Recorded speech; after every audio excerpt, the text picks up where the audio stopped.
കാര്യം പറയാനുണ്ടായിരുന്നു. എനിക്ക് എന്റെ ക്യാബിനിലോട്ട് കയറി ആ കസേരയിലൊന്ന് ഇരിക്കാനുള്ള സാവകാശം നീ തരൂ. Sorry sir.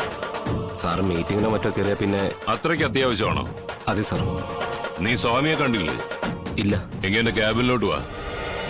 അത്യാവശ്യം ഉണ്ടെങ്കിൽ മാത്രം.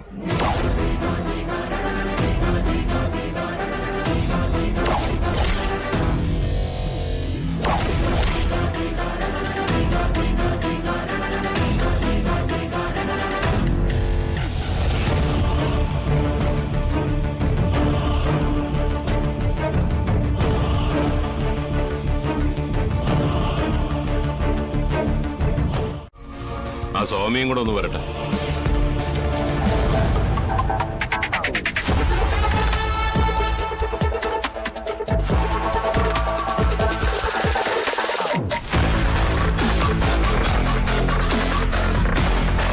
കയറി വാ സ്വാമി.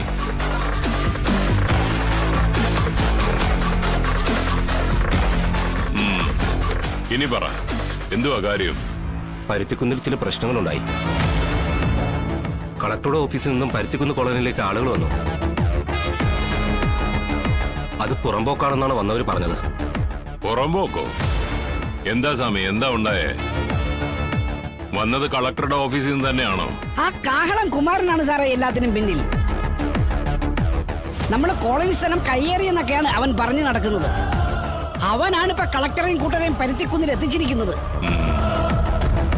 എന്താണ് സാർ? സാറിനോട് ചോദിച്ചിട്ട് ചെയ്യാമെന്ന് വെച്ചാണ്. ഈ കാഹളമല്ലേ നമ്മുടെ ഓഫീസിന് മുന്നിൽ കൊടിയും പിടിച്ച് ഒറ്റയാൾ പോരാട്ടം നടത്തിയത്? അതെ സാർ. സ്വന്തമായിട്ടുള്ള വീടോ വീട്ടുകാരോ ഒന്നുമില്ല. കടത്തിണ്ണകളിലും തുക്കുട ലോഡ്ജുകളിലും ഒക്കെയാണ് അന്തി ഉറങ്ങുന്നത്. വലിയ കുഴപ്പക്കാരനാണ് സാർ. ഈ കുഴപ്പക്കാരെയൊക്കെ പിന്നെ എന്തിനാ ലാസർ ഈ ഭൂമിയിൽ ഇങ്ങനെ വച്ചേക്കുന്നേ? അങ്ങനെയുള്ളവരെ ഒന്നും ഈ ഭൂമിയിൽ വേണ്ടെന്നേ. ചുമ്മാ ഭൂമിക്ക് ഭാരമായിട്ട് എന്തിനാ ഇങ്ങനെ ഇട്ടേക്കുന്നേ? സ്വാമി പറഞ്ഞു കേട്ടില്ലേ, കുടുംബവും ഇല്ല കൂട്ടുകാരും ഇല്ല. അപ്പൊ പിന്നെ തലയ്ക്കലിരുന്ന് കരയാൻ ആളും ഇല്ല. അപ്പൊ തീർക്കാനാണോ സാർ? എന്തിനാടാ തീർക്കുന്നേ? തീർത്താൽ പാപം തിന്നാൽ തീരുമെന്ന് കേട്ടിട്ടില്ലേ? അപ്പൊ പിന്നെ തിന്നാൻ നടക്കണം. അതൊന്നും വേണ്ട. ഇവിടെ ഒരുപാട് ആശുപത്രികളില്ലേ? കൈയും കാലും തല്ലിയൊടിക്കപ്പെട്ടവർക്ക് കിടക്കാൻ ആശുപത്രികളിൽ സൗകര്യമുള്ളപ്പോ നമ്മൾ എന്തിനു കൊലപാതകം ചെയ്യണം? ദേഹക്ഷതം വന്ന് കിടക്കാൻ സർക്കാർ സംവിധാനമുണ്ട്.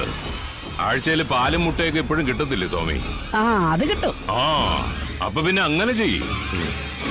അവിടെ കിടന്ന് അവന്റെ ശരീരമൊക്കെ ഒന്ന് നന്നാവട്ടെ. ആകപ്പാടെ നമുക്ക് പ്രശ്നം അവന്റെ വായല്ലേ. അത് ഇനി അവൻ തുറക്കണ്ട. ലാസർ അതിനുള്ള വഴി നോക്ക്. ശരി സാർ.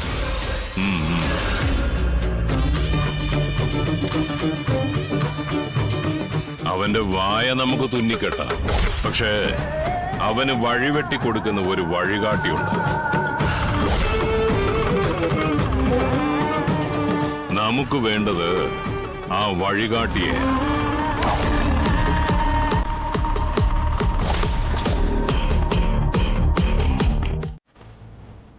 വാഴോ, വാ ഇങ്ങോട്ടിരിക്കെ.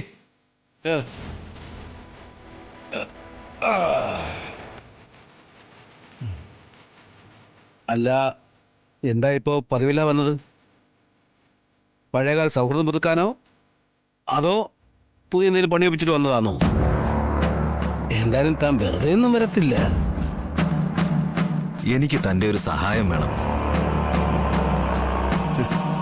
പുറത്തേക്കൊന്ന് ഇറങ്ങാനേ ദേ ഈ പിള്ളേരുടെ തോളി കവിച്ച് കിടക്കുന്ന ഞാൻ നിങ്ങളെ തന്നെ സഹായിക്കുന്നേ.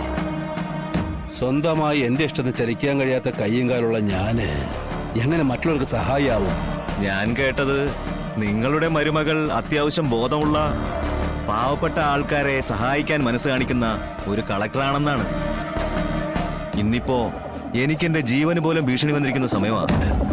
അല്ല, എന്തോടോ തനിക്ക് വല്ല പോലീസ് പ്രൊട്ടക്ഷൻ വേണോ? ഇനി എനിക്ക് എന്ത് പ്രൊട്ടക്ഷൻ? എപ്പോ വിളിച്ചാലും മുകളിലേക്ക് പോവാൻ തയ്യാറായി നടക്കുന്ന എനിക്ക് കാക്കിപ്പടയുടെ സഹായോ? ബൂട്ടും കാക്കിയും കാണുമ്പോ വായിൽ നിറയുന്ന കട്ട ചോരയുടെയും പച്ച മാംസത്തിൽ കത്തി കൊണ്ട് വരയുന്ന ചിത്രവുമാണ് എന്റെ മുന്നിൽ. എന്റെ ജീവൻ എടുക്കാൻ നടന്നവരുടെ കൈകളിലോട്ട് അറിഞ്ഞുകൊണ്ട് ഞാൻ എന്റെ ജീവൻ രക്ഷിക്കാൻ കൊടുക്കൂടോ? പിന്നെന്തോടെ തന്റെ പ്രശ്നം? താൻ പറ. പരിഹരിക്കാൻ പറ്റുന്നതാണെങ്കിൽ നമുക്ക് പരിഹരിക്കാം. എന്റെ പ്രശ്നം പരുത്തിക്കുന്നിലെ പുറമ്പോക്ക് ഭൂമിയാണ്.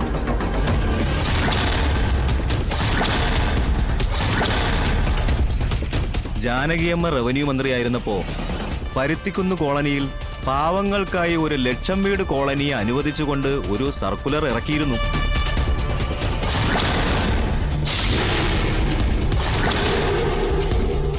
ഭരണം മാറിക്കഴിഞ്ഞപ്പോ ആ സർക്കുലറും കാറ്റിൽ പറന്നു.